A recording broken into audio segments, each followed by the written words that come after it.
we have for someone new to horror books? Yeah. So again, we're doing two apiece on this one, and I could have done five apiece Yeah. on this one. This was hard to narrow it down to two, but I think when you're choosing books to introduce someone who's a fan of horror, you know, you want to give them something unique. And I went with two different types of horror books here. I went with one that just will scare the fucking piss out of you, and then the other one, which is definitely got that slower like build, like suspense type to it. So first, I Hotel by John Lees Ugh, and art by Dalibor Talajic outstanding. from AWA Studios. I mean, this is creepy as fuck, Hmm. right? And the imagery is, terrifying. The storytelling, it's the artwork that is the most terrifying thing. The storytelling is brilliant, and it does a really great job of just sort of this slow playing, and then boom, when you get the crescendo and the climax, I should say, just sort of like, oh fuck, what the hell did I just read? And then when it all comes together, it's a fantastic story. And volume 2 just started last Yes. week, so definitely for someone that likes terrifying, creepy ass shit, like this is the book for them. Yeah. So before you go into your second one, I do want to say that I absolutely co-sign on this one. This might be, hmm, this might be my favorite horror book that I don't know. We did our rankings on work, and obviously this finished up pretty high. But this is the storytelling on this. That's one of the buzzwords that we use a lot on this show, Joe. And this is done in such a it's a unique manner. Like I've never seen anything like it before, where it's like it's its own individual story, but then it's like, okay, it's got this little tie here. Then we see its own individual story, and then it's got a tie to another thing, and it ties back to this other story, and it keeps doing that over and over four stories, and it's just like It's crush like this Pulp thing. Fiction in that Yeah, manner, right? Where yeah, you've got all that's those yeah. There you different, go. That's a good stories, call. and they're all connected, but not necessarily directly. Like Hmm. you might be like two different characters might be passing in the background, Hmm. and that's the only real connection you get. But then you see where their stories lie in the larger scheme of things, and so Hmm. it definitely has that Pulp Fiction storytelling feel to it, which is great. And then So fast, so easy Talijic's to consume. art, man, oh, Oh yeah, like terrifying. forget about it. Great pick. And then the other book I went with was definitely one of my favorite of 2021, The Autumnal. Hmm.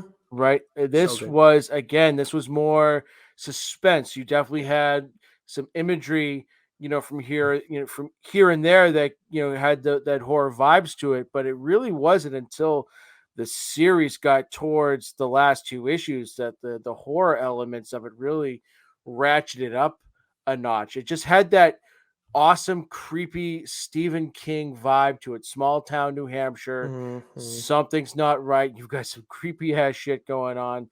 And the way the suspense builds and the way the characters are developed and everything about this is just, I think, an absolute home run Hmm. of a horror book. So this is one I would recommend that someone that likes suspense, but not like necessarily flat out like Gore. in your face horror or gore, like anything like that. Like I wanted to pick two different styles of books here to sort of appeal to two different types of horror book readers, because I think just because you like horror books, you don't necessarily like them all. You like different Right. horror books for different reasons. And so, you know, I think there's two good options here that I think will appeal to a good number of people. And if they end up liking Autumnal too, let them know to pick up Witches, because that's another one that's similar. Or read Yes. read Witches and then read Autumnal. Like they are very similar vibes, similar ilk, different stories still. I think as much as it was Snyder and Jock that wrote Witches, which is getting turned into a show, which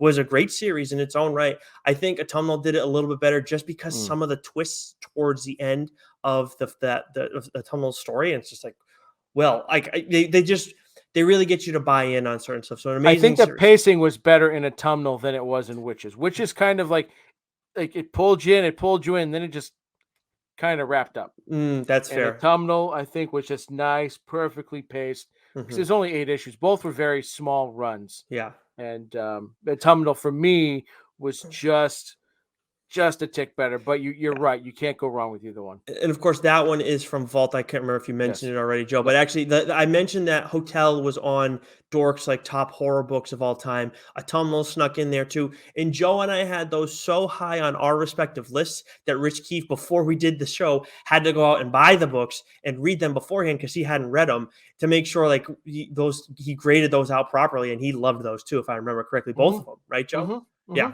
Mm-hmm. All right. So for me, your picks are the first ones I would have thought of. So like mine are good. Don't get me wrong, but Joe's are definitely number one and number two. You should pick up for somebody. That said, John Constantine, Hellblazer, City of Demons. Was this the first book that I talked about on the show? No, yeah, it was the first book I talked Mm-hmm. about. And then I damn near spoiled it week Yeah, two. that's right. This is the first book I talked about on TLDR when Joe talked about Daredevil. So this was last year, right? Okay, it would have been 2020 that we did this so long ago. This is one of two books that I feel comfortable recommending to pretty much anybody. So yes, it is horror. Yes, there are a lot of images that are like, oh shit, but it's still a really good story, really great character. John Constantine is one of the best comic book characters out there, period. I've said for a while that Red Hood is my favorite, and of course, I love Spawn, I love Gambit, but Constantine is friggin' right there for me too. He's just like he's such a bastard, and everybody just gets fucked over by him all the time. And then he kind of hates himself, but in the end, he always like it's just he's such an interesting character. And to me, this is one of the better written stories that where he is at the center of everything, and it's just him too. This is not a teen book or anything like that. This is written by Cy Spencer, the late Cy Spencer, great writer. And then, of course, Sean Murphy, again, one of my favorite creators, artist first, as much as he's becoming a great writer and everything.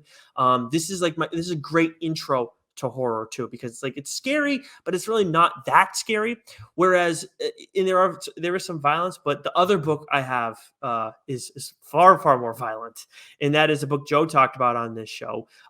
It's Philadelphia, and if you want to get some single copies of stuff, go pick up the first two issues of Nita Haas. The second one just came out last week. Awesome series from Image. Rodney Barnes, who we've had on the show a couple times, and then the artist for Philadelphia is Jason Sean Alexander, who had previously been doing Spawn. Some nightmare fuel shit in this series. A lot of violence, vampires, great stories, social commentary, all this kind of stuff, and it's an ongoing story too. And this is something that the first three volumes are out. Pick them all up.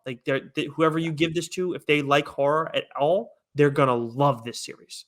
Yeah, it's a can't miss.